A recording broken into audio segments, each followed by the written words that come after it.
पर अब आपका हुनर पूरे देश तक पहुंचेगा। डिजिटल दुनिया में जिन क्रिएटर्स ने अपने हुनर से रील्स को रियल बनाया, लाइक्स को लाइव बनाया और फॉलोअर्स को फैमिली, आज वही टैलेंट पहुंच रहा है टीवी की सबसे भरोसेमंद स्क्रीन पर। डीडी न्यूज लेकर आया है क्रिएटर्स कॉर्नर, एक ऐसा मंच जहां सोशल मीडिया इन्फ्लुएंसर्स सिर्फ कंटेंट ही नहीं दिखाते बल्कि अपनी कहानी, क्रिएटिविटी और कमिटमेंट भी शेयर करते हैं। यहां हर क्रिएटर को मिलेगा पूरा क्रेडिट, आपका नाम, आपका चैनल, आपकी पहचान। मंच हमारा, क्योंकि हुनर का सम्मान होना चाहिए और पहचान होनी चाहिए राष्ट्रीय।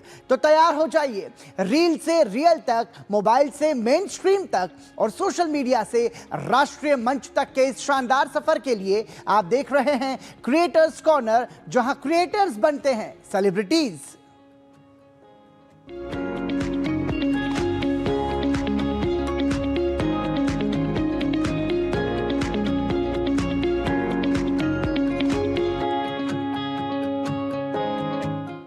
जनरेशन अल्फा एक ऐसी पीढ़ी जो 2010 के बाद जन्मी है, तेज, कॉन्फिडेंट और बेहद अलग। ये बच्चे किताबों से ज्यादा स्क्रीन से सीखते हैं। सवाल पूछना इनके लिए बदतमीजी नहीं बल्कि अपनी बात रखने का तरीका है। ये पीढ़ी ज्यादा जानती है और शायद कम डरती भी है, लेकिन इस बदलाव के साथ आती है कई नई चुनौतियां। क्या है जनरेशन अल्फा की सबसे बड़ी मुश्किलें? जानिए कंटेंट क्रिएटर रुचि ठाकुर के इस वीडियो में। एक जनरेशन जो पूरी तरह से डिजिटल दुनिया में पैदा हुई है, इनके लिए टेक्नोलॉजी और इंटरनेट सिर्फ एक ऑप्शन नहीं बल्कि जरूरत बन गई है। Yes, we are talking about Generation Alpha. अगर तुम साल 2010 से 2024 के बीच में पैदा हुए हो तो तुम जनरेशन अल्फा के अंदर आते हो and you are supposed to be the next future of this country. But हमारी कंट्री का ये नेक्स्ट फ्यूचर जनरेशन अल्फा कई चैलेंजेस फेस कर रही है जो पहले कभी नहीं देखे गए, and the sad thing is no one is talking about it. तो इन चैलेंजेस के बारे में आज हम डिटेल में बात करेंगे।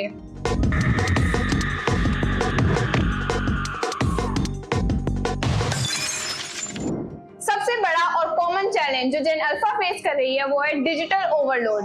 पहली बार इतिहास में एक पूरी जनरेशन ऐसी है जो डिजिटल डिवाइसेस के बीच ग्रो कर रही है। आज की दुनिया में हर बच्चे के पास स्मार्टफोन, टैबलेट या कंप्यूटर है और ये उनकी लाइफ का एक इंटीग्रल पार्ट बन गया है।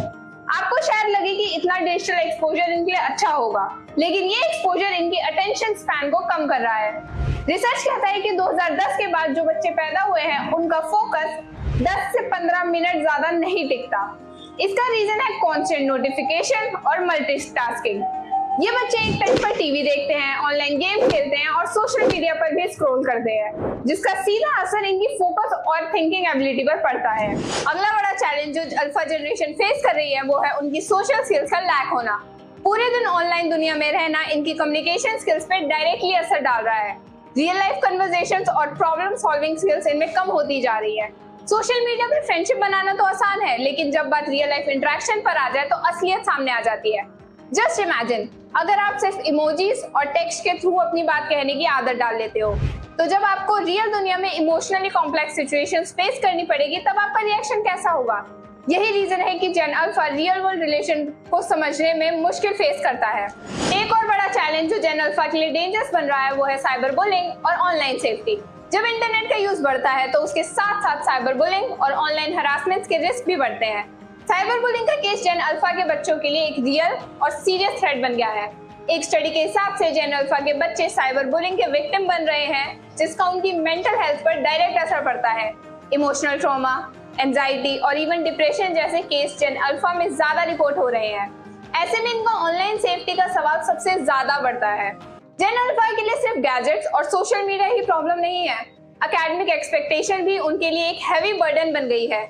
आज हर पेरेंट और स्कूल चाहता है कि उनका बच्चा STEM science, technology, engineering, mathematics में प्रोफिशिएंट हो और साथ ही साथ वो बच्चा एक्स्ट्रा करिकुलर एक्टिविटीज में भी बेस्ट करे, जिसके कारण उस बच्चे पर इस चीज का बहुत ज्यादा बर्डन पड़ता है। एक और बड़ा चैलेंज जो जनरेशन अल्फा फेस करेगी वो है क्लाइमेट चेंज। हमारे आज के डिसीजंस इनके फ्यूचर को डायरेक्टली इम्पैक्ट कर रहे हैं। क्लाइमेट क्राइसिस एक ऐसी प्रॉब्लम है जो हर जनरेशन को इम्पैक्ट करेगी, लेकिन जनरेशन अल्फा पे इसका सबसे ज्यादा असर होगा, क्योंकि जब तक ये बड़े होकर अडल्ट्स बनेंगे हमारे आज के एनवायरमेंटल चैलेंजेस और भी ज्यादा बढ़ चुके होंगे। अगर आज हमने स्टेप्स नहीं लिए तो pollution, global warming and food security जैसे इश्यूज इनकी डेली लाइफ का हिस्सा बन जाएंगे। सोचो अगर आज के बच्चे पोल्यूशन फ्री एयर ना ले पा रहे हो तो फ्यूचर में क्या होगा।